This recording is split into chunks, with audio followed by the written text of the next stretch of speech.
Who is the Viv Richards? कौन है जो शख्स जो क्रिकेट की दुनिया का बादशाह बन सकता था, क्रिकेट की दुनिया का भगवान बन सकता था, लेकिन आज वही शख्स एक गुमनाम जिंदगी जी रहा है। आज आपके सामने ऐसे शख्स को पेश करने जा रहा हूं जो शायद क्रिकेट का दूसरा भगवान बन सकता था। आप सोच रहे हो क्या ये सच है? तो इसका जवाब हाँ, यह सच है।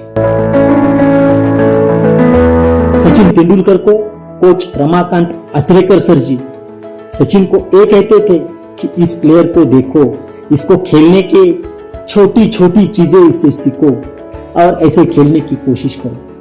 कोच रमाकांत आचरेकर जी उस बल्लेबाज की बल्लेबाजी देखने को कहते थे। सचिन तेंदुलकर भी इस खिलाड़ी का खेल घंटों देखा करते थे।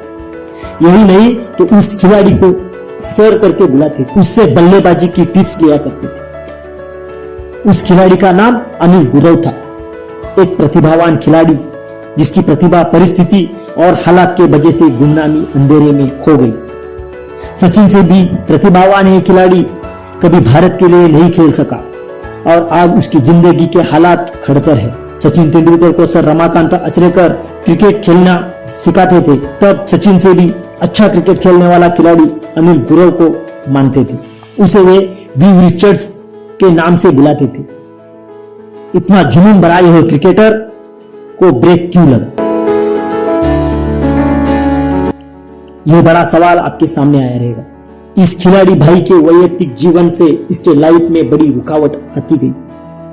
इत्तेफाक से अनिल के भाई का नाम अजीत और सचिन के भाई का नाम भी अजीत ही था, लेकिन सचिन के उज्जवल भविष्य के पीछे उसका परिवार, उसका भाई का सपोर्ट था। लेकिन अनिल का पूरा करियर अनिल के भाई के वजह से थम गया, रुक गया।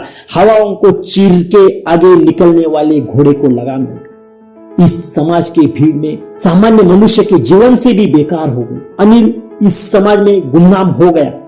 आज यही अनिल नालासोपारा के एक छोटे से चाल में रहता है। रमाकांत आचरेकर सर के पसंदीदा शिष्य थे, लेकिन ऐसा खिलाड़ी आज भी गुमनाम जिंदगी जी रहा है। आप ये जानकर हैरान हो जाओगे कि सचिन तेंदुलकर ने अपना पहला शतक इसी अनिल की बैट से किया था।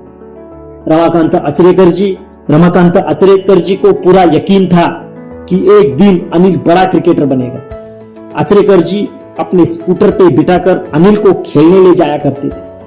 अनिल का खेल दिन ब दिन उन्नति कर रहा था, लेकिन उनके जीवन में ऐसा मोड़ आया। अनिल का भाई अजीत का गैर कानूनी चीजों में बड़ा नाम था। इसमें दोनों का दिखावट एकदम सेम टू सेम। उसी टाइम अंडरवर्ल्ड को सब डरते थे और पुलिस भी अंडरवर्ल्ड को दबोचने का प्रयास कर रही। एक बार पुलिस कर्मियों ने अजीत समझकर अनिल को ही 3rd डिग्री लगवाई।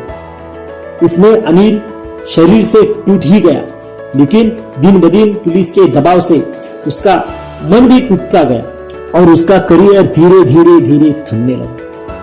गुरु की प्रतिभा उस दौर में ऐसी थी कि टीम इंडिया में इनको स्थान मिलना ही है, लेकिन नियत को यह मंजूर नहीं था।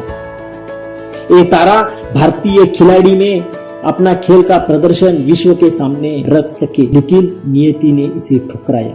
एक खिलाड़ी के जीने का प्रयास ने दूसरा मोड़ लिया और शराब के नशे में धुआंधार हो गया। ऐसे एक भाई के जीवन शैली से दूसरे भाई के जीवन शैली की वजह से उजड़ गया, लेकिन नियति को यह मंजूर नहीं था। अभी भी यह शख्स अपनी असलियत छुपा के जी रहा है और नालासोपारा के एक छोटे से शहर में जाके अपना जीवन का प्रयास कर रहा है। इसी अनिल गुरव को रमाकांत जी विव रिचर्ड्स करके बुलाते थे। यही विव रिचर्ड्स आज गुमनामी जिंदगी जी रहा है। क्रिकेट के मैचेस चलते हैं तभी यही शख्स अपने को छुपा के गुमनामी जिंदगी जीता है, क्योंकि उसको ये सब कुछ सहन नहीं होता, क्योंकि इतना प्रयास उसने उसके लाइफ में किया है और उसके लाइफ में ये जो मोड़ आया, इस मोड़ को वो खुद सहन नहीं पाता। इसी अनिल गुरव का आज क्रिकेट का प्रवास रुक गया। धन्यवाद।